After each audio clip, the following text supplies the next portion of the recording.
एक आल्याचा तुकडा घेतलाय आणि मुख्य म्हणजे याच्यामध्ये की नाही बडीशेप घालायची.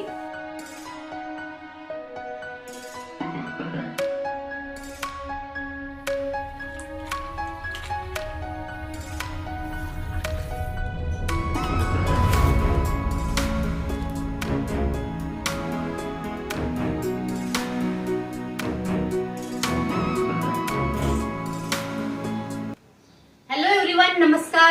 मध्ये मी अनामिका तुमचं सगळ्यांचं खूप मनापासून स्वागत करते. आणि आजपासून चालू होत आहेत आपले नवरात्र उत्सव. तर शारदीय नवरात्र उत्सवाच्या सगळ्यांना खूप साऱ्या शुभेच्छा. आणि इतकं गरम होतंय की नाही, असं गप्तर पंख्याखाली झोपून राहावंसं वाटतंय, काही करूच वाटत नाही. घाम असा येतोय, रात्री थंडी वाजते, सगळं काही व्हायला लागलंय. वातावरण असं एकदम खराब आहे, भयानक गरम होते, भयानक. आणि मग असं वाटतं सतत पाणी पित राहावं, पाणी पित राहावं. आणि ते पाणी पिण्याने पण वैताग आलं, पाणी पिऊन पिऊन. आता सकाळपासून आमचा नाश्ता झालेला आहे. मी शेवयाचा उपमा बनवलेला आणि आज काळ्या वाटाण्याची उसळ बनवणार आहे मी. आमचा उपवास वगैरे काही नसतोय, त्यामुळं चाललंय आमचं खायचं. आता दही आणलं होतं काल एका ह्याच्यातून, नवीन तिथे दुकान झालंय, तिथून आणलं होतं मी दही. आता ताक बनवते. थोडंसं खूप तहान लागायला लागले, एकदम असा घशाला वाटते असं काहीतरी गार प्यावं. पण थंड जर पिलं फ्रीजमधलं पाणी, तर फ्रीजमध्ये असं पण ठेवत नाही मी पाणी, पण पिलं तर ते लागतंय. म्हणलं काय प्यावं, ज्यूस तर किती पिणार आहे, सगळं ते गोड गोड गोड होते. रोज एकदा तरी ज्यूस पितेच मी तरी पण. तर आता चला ताक बनवूया आधी आणि मग पिऊया. थोडंसं पोटाला तर घशाला बरं वाटेल. आणि इतकं डोकं बिकं दुखतंय काय विचारूच नका. आता कोळीत शिट्ट्या होत आहेत, 4 शिट्ट्या करून घेते. काळे वाटाणे शिजत टाकलेले आहेत.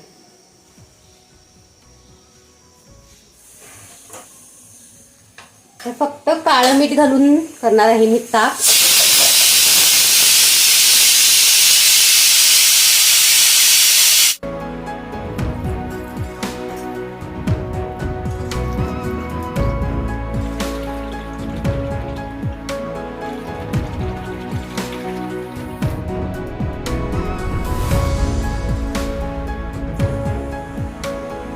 हे थोडंसं उरलेलं आहे, ह्याच्यामध्ये थोडं दही घालून मी कढी बनवणार आहे.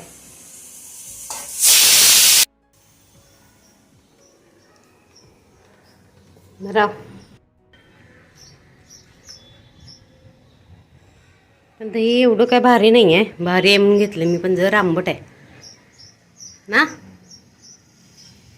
अरे बापरे. तर इथे मी माझा तिखटाचा डब्बा ठेवलेला आहे मोठा.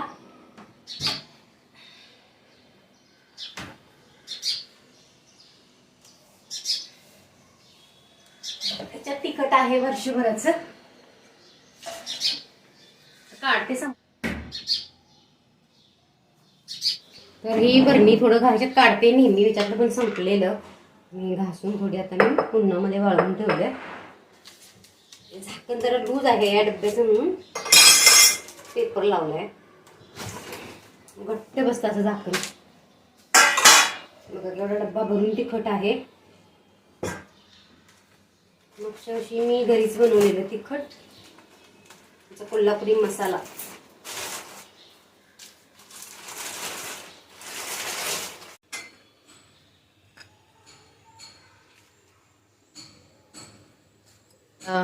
काय आपलं हिंगाचे खडे आहेत, हिंगाचे खडे. नाव पण आठवत नाहीये काय आहे ते. मोठे मोठे असे 2-4 घालून ठेवलेत.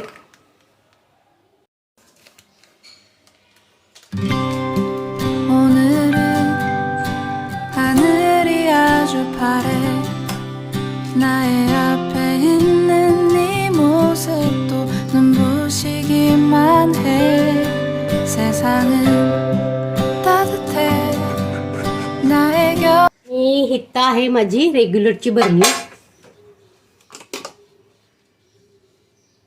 त्याच्यात पण थोडंसं काढूया.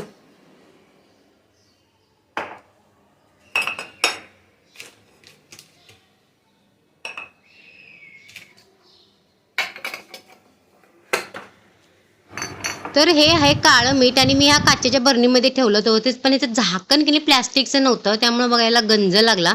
म्हटलं आता थोडंसं ह्या दुसऱ्या प्लॅस्टिकचं झाकण असलेल्या ह्या बरण्यांमधून ठेवावं. ह्या बरण्या काचेच्याच आहेत, पण ह्यांचं झाकणं आहेत ती प्लॅस्टिकची आहेत अशी. त्याच्यामुळे म्हटलं याच्यात ठेवा, कारण त्याला गंज लागणार नाही. आणि जे काळं मीठ असतं ना त्यानं लगेच गंज लागतो. त्यामुळं त्यामध्ये स्टीलचा चमचा पण ठेवायचा नाही, एक तर प्लॅस्टिकचा ठेवायचा किंवा लाकडाचा ठेवायचा. तर 2 बरण्यांमध्ये मी ह्याच्यासाठी काढते आहे, कारण की एवढा माझा यूज पण होत नाहीये सध्या आणि सोहमला पण थोडंसं एका बरणीमधलं द्यावं म्हणून मी हे 2 बरण्यांमध्ये वेगवेगळं काढायला लागले. तर कांदा आहे, थोडीशी लसूण आहे, खोबरं थोडंसं घेतलंय आणि एक आल्याचा तुकडा घेतलाय. आणि मुख्य म्हणजे याच्यामध्ये की नाही बडीशेप घालायची आणि धने असतील तर घालू शकता. धने माझ्याकडे संपले त्यामुळे नाही घातले. ते जिरा आहे आणि काळे तीळ, सॉरी पांढरे तीळ. आधी खोबरं भाजून घेऊया. तेल गरम झालंय.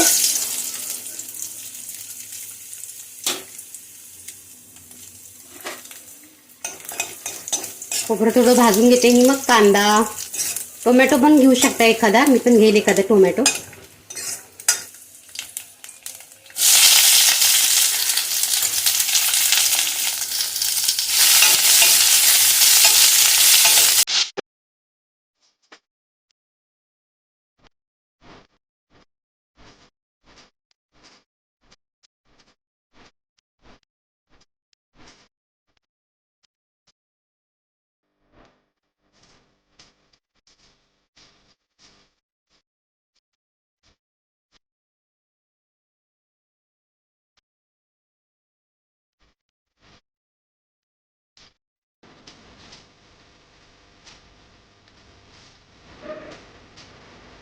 तर ह्याच्यामध्ये मी कढण करणार आहे आणि ह्याच्यामध्ये मसाला शिजवून घेणार आहे आणि भाजी घालणार आहे.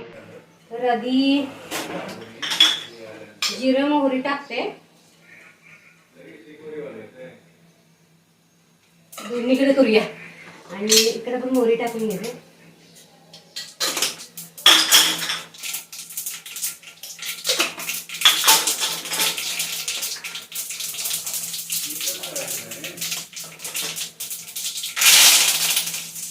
कढीपत्ता टाकलाय. आता हा मसाला भाजून घेते.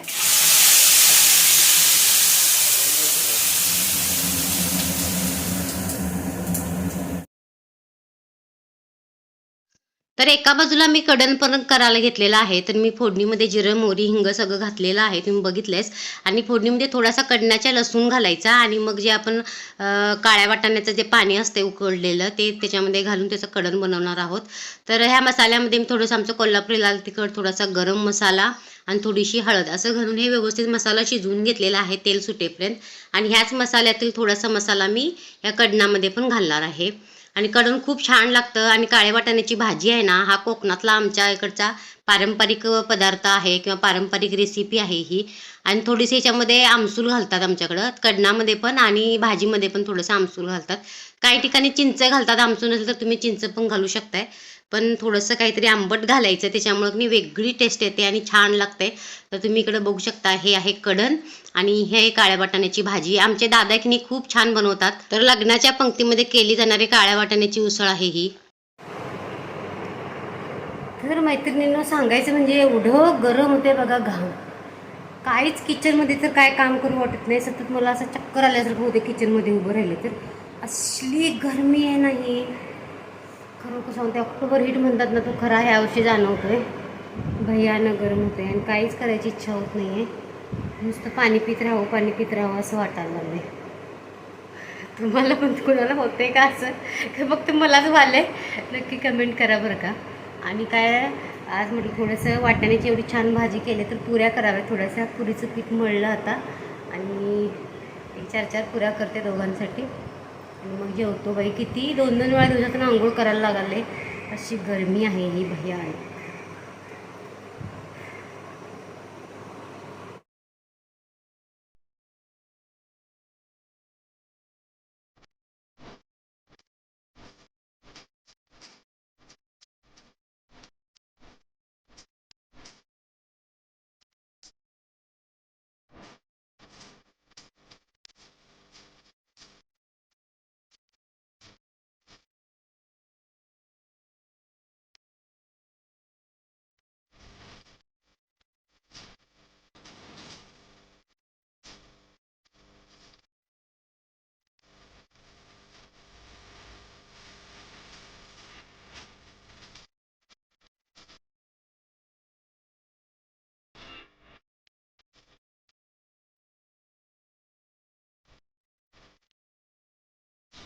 तर मंडळी ही आहे आजची आमची थाळी. ही आहे सांडगी मिरची स्पेशल.